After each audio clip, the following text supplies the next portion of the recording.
Joining us for this week's Your Health segment is Dr. Richard Lichenstein, Professor of Pediatrics and Director of Pediatric Emergency Medicine Research at the University of Maryland School of Medicine and Pediatric Emergency Department Physician at the University of Maryland Medical Center. Doctor, thank you for being with us. Thank you for having me. You see a lot of kids year-round. In summertime, do the nature of the illnesses and injuries change? Yes, they do. I think pediatric emergency medicine especially is quite seasonal. Wintertime, we see the flu and a lot of respiratory infections.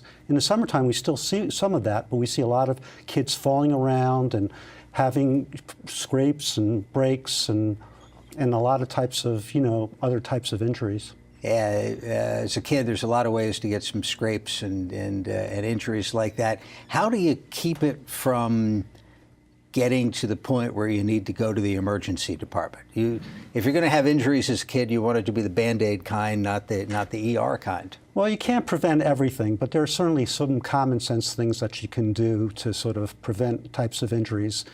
If you're wearing a helmet for a bike, you're going to help prevent major types of head injuries. If you're going to go roller skating or if you're going to go on a skateboard, wearing knee pads or elbow pads, as well as helmets, can be very helpful. How about the heat itself, the sunshine itself, and the effects of these really hot days that we get? Yeah, that's a great point. I think people forget about the fact that, we are outside and we lose heat and we're having fun. And when kids especially do it, they can really get into trouble with heat-related injuries, whether it be sunburn for not applying sunscreen, or just heat exhaustion or heat stroke for not drinking enough fluids. Right. Now, sunburns to be avoided for a number of reasons regarding skin cancer over your whole life, but in terms of preventing the kind of burn that gets somebody sent to the ER, how do you even know how severe a sunburn is? Well, usually we break it down by degrees, and if there are any type of blistering, just it being red and turning into a blister turns it from a first degree to a second degree type burn, which is obviously more dangerous.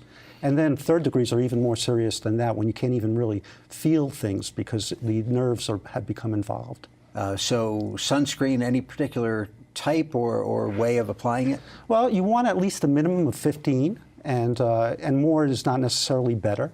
The important thing to remember is that it washes off, and that after a couple of hours, you want to reapply, and you want to cover the areas that are exposed. So it's more important to put something like a 15 on every couple hours than to get the 45 stuff. Yeah, there's really not much use in the 45. You want something to cover the UVA rays, the UVB rays, and you want something to remember that when you're using water, if you're going swimming, that you're going to wash some of it off and it needs to come back on.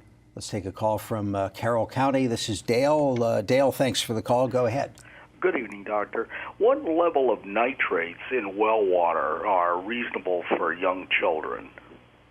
Thank you very much. I wasn't aware it was an issue. Well, I think, it's not necessarily a summer issue, but I think you have to be cognizant of nitrates. I don't know from the national standards what are levels, but I do know that nitrates can cause some medical conditions and should be monitored. Usually, if there's not a lot of runoff and if they've been certified by the folks that look at water, that it shouldn't really be a problem.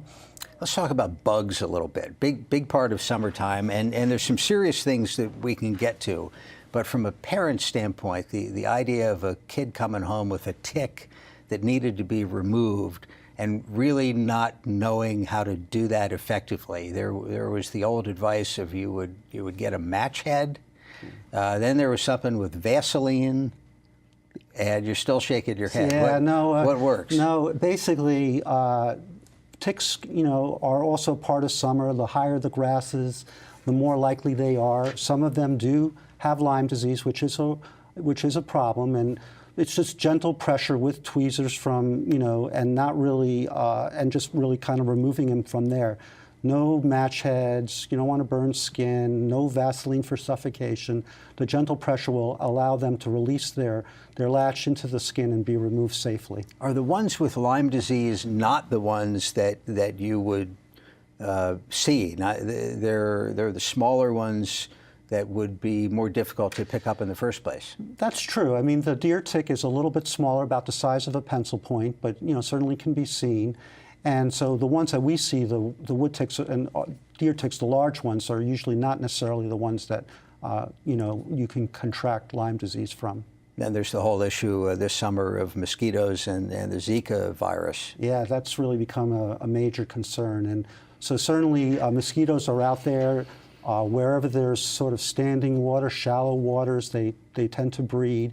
They do cause problems, especially for women of childbearing age. And certainly we are a little bit limited in our exposure, but that's probably not going to be existent much longer. I think cases will come as people travel. Well, we've just given people 100 reasons to stay indoors and not go outside at all this summer. But as a pediatrician, you kind of want kids to go out and be kids, I bet. Oh, absolutely. I mean, being a kid is being a kid. It's a time to explore. It's a time to have fun. It is a time to fall down, and that's fine. As you kind of, you've been sort of in a classroom restricted, and all of a sudden now you get to play and do things that you've maybe never done before. So certainly, we don't want to be the no fun police. You want to go out and have fun, and we just want people to do it safely. And we want you wearing your bicycle helmet, even if it takes a little convincing. And other types, talk about safety equipment in general. Yeah, so I think, the safety toolkit would include a helmet, would include pads, would include sunscreen, would include water and hydration fluids. All of these things are sort of things that you might not think about, but are certainly easy enough to prepare. Basic, first aid. If you have allergies, then certainly, to bees or things like that, having your EpiPen, ready in case of an emergency, like a bad bee sting, is going to be important. It can actually be life-saving. And the other thing in terms of life-threatening situations we ought to touch on is, and it happens every year, a little kid locked in a hot car. Yeah, this is really, doesn't have to be that hot either. The ambient temperature of cars can just be a little bit above average, and it doesn't take long for a child to be locked in a car to suffer a fatal consequence. After, in just a few seconds, after there's a problem, an accident, an injury, do parents ever make mistakes in terms of their first aid or getting to the right medical professional in due time? Well, I don't know if it's a mistake. I think people are trying to do the best that they can, and the identification of a serious injury from a minor injury is sometimes even challenging, even for trained professionals. So I think, sometimes it takes a little while longer, but the common sense things, kids having problems to breathe, not moving their extremities, there are definite things to say that, it's just not a little bite or a little sprain. It's something that really needs a medical professional. Dr. Richard Lichenstein with the University of Maryland Medical Center. Doctor, good to see you again. Good seeing you. Thanks for coming by. Your health segments are a co-production of Maryland Public Television and the University of Maryland Medical System.